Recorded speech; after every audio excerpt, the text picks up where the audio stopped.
Update India TV, हर खबर सच्चाई की ओर। मुंबईमध्ये जो पक्ष प्रवेश झालेला आहे आणि आशिषजी रणदिवे कामगार सेना भाजपा अशा प्रकारचे एक अपप्रचार झालेला होता आणि तो अधिकृत प्रवेश आता झालेला आहे आणि एक ती जबाबदारी त्यांच्यावर येऊन पडलेली आहे। परंतु माध्यमामध्ये त्यांच्याविषयी वेगवेगळ्या बातम्या किंवा प्रसार माध्यमामध्ये चुकीच्या गोष्टी येऊन राहिल्या आहेत। याबद्दल आपण जिल्हा प्रमुख म्हणून काय सांगाल? आशिष रणदिवे यांच्याकडे आजही पत्र आहे की ती मुला भाजपा प्रमुख कामगार आघाडीचे महामंत्री आहे आणि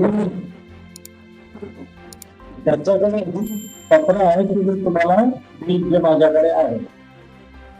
मागच्या नगर परिषद निवडणुकीमध्ये त्यांनी भारतीय जनता पार्टीला तिकीट मागितलं होतं, ते भाजपाचे कार्यकर्ते, पण त्यांना तिकीट मिळालं नाही। आमची 3 पक्षाकडून माहिती होती, राष्ट्रवादी वंचित आणि आम्ही शिवसेना, ही सीट आमच्या वाट्याला आली किंवा आमच्या काही स्थानिक पदाधिकाऱ्यांमध्ये दुसऱ्या पक्षाशी संगनमत करून तिथं राष्ट्रवादीचा उमेदवार दिला। वेळेवर आशिष रणदिवेंनी आम्हाला तिकीट मागितलं, 2 तास बाकी असताना आम्ही त्यांना एबी फॉर्म केला, 3 सीट आम्ही हरलो। पण आशिष रणदिवे शिवसेनेमध्ये सक्रिय नव्हते, ते भाजपचे कामगार महामंत्री म्हणून पक्षात होते। मग नंतर राम मंदिरामध्ये दान चोरी प्रकरण झालं आणि त्याच्या मनामध्ये उद्धव साहेबांबद्दल प्रेम असल्यामुळे ते नागपूरला आले, उद्धव साहेबांचे शब्द ऐकले आणि त्यांनी ठरवलं की शिवसेना पक्षामध्ये आपल्याला प्रवेश घ्यायचा। मग आमची बिएलए संदर्भात मुंबईला बिएलएची यादी द्यायची होती, आम्ही सर्व गेलो आणि त्या मातोश्रीकडे 7 तारखेला आशिष रणदिवे यांचा प्रवेश झाला। याआधी आमचे जे आजूबाजू पक्षातील पदाधिकारी त्यांच्या आरोप करत आहे की आशिष रणदिवेचा प्रवेश झाला होता। मी जिल्हा प्रमुख तेव्हा येतो, आजही आहे, असा कोणताही प्रवेश झालेला नाही। असा प्रवेश जर झाला असेल तर त्यांनीच आपल्याला पाहिजे होता। विनाकारण काही फेक न्यूज बनवून या बातम्या प्रसारित केल्या आहे आणि शिवसेना पक्षात राहून बदनाम करण्याचा प्रयत्न केला। आशिषजी रणदिवे यांचा पक्ष प्रवेश झालेला आहे 7 तारखेला। या संबंधातील तर्क वितर्क इतर लढवल्या जात आहे आणि त्यांना कुठेतरी बदनाम करण्याचा प्रयत्न इतर माध्यमातून किंवा इतर विरोधी पक्षाकडून होतो आहे। याबद्दल आपण चर्चा करूया। आशिषजी रणदिवे,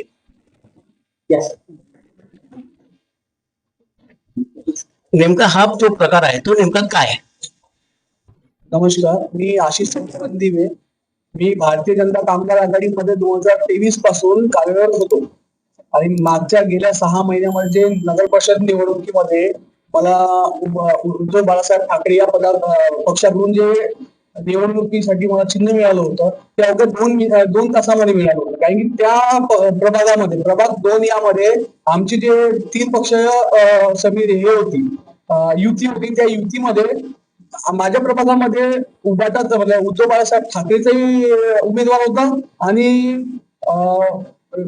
राष्ट्रवादी काँग्रेस यांचाही उमेदवार होता। त्याच्यामुळे माझ्यासोबत जे झालं आहे ते स्थानिक लोकांनी माझ्यासोबत मत हे केलंय, त्याच्यामुळे मला हे समजलं आलं आणि त्यानंतर मी ते तिथं थांबलो होतो। मी ते उद्धव बाळासाहेब ठाकरे शिवसेनेसोबत मी कुठलाही संबंध ठेवलेला नव्हता।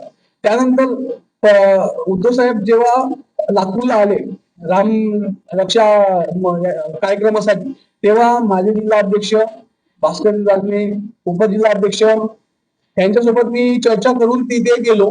त्यांच्या मग ज्या वेळेस मी साहेबांचं जे बोलणं ऐकलं, म्हणजे खरं हिंदुत्व काय असते हे मला तिथे कळलं की बाकी कोणी हिंदुत्व नाही, ते शिवसेना हिंदुत्व हे तेव्हा तिथे कळलं। म्हणून मी साहेबांना, आमचे जिल्हा अध्यक्ष त्यांना सांगून 7 तारखेला मातोश्रीवर साहेबांच्या हाती पक्ष प्रवेश करून घेतला, अधिकृत पक्ष प्रवेश करून घेतला।